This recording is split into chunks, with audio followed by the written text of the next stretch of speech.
With existing manpower strapped to the limit, there was another pool of workers ready to be tapped.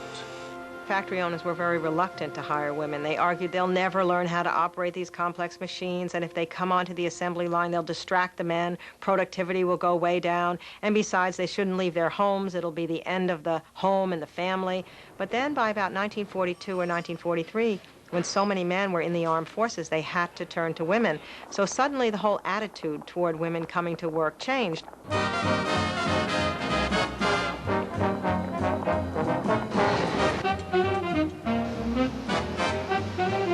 Between 1940 and 1944, the number of women in war-related industries rose 460% to a high of 19 million, a full third of the entire civilian workforce.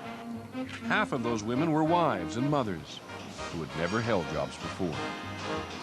My mother was a nice lady who baked and cooked and cleaned house and whacked her kids around to make sure they stayed in line. And suddenly, she's running a machine at an aircraft factory. She felt she needed to do something.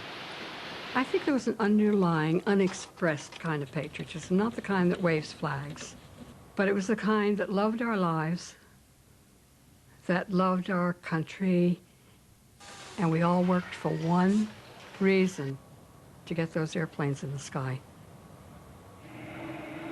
In Boeing's Seattle plant, half the workers were women.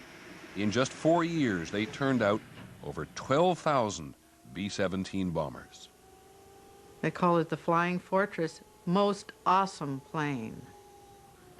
Oh, what a feeling of accomplishment. Even if you only did the riveting on part of it, they couldn't have done it without you.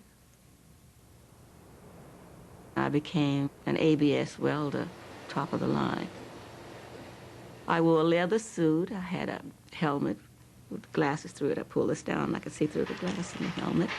I had a acetylene torch to join pieces of steel together. I was determined that I was going to build ships to show Japan that we would hit back.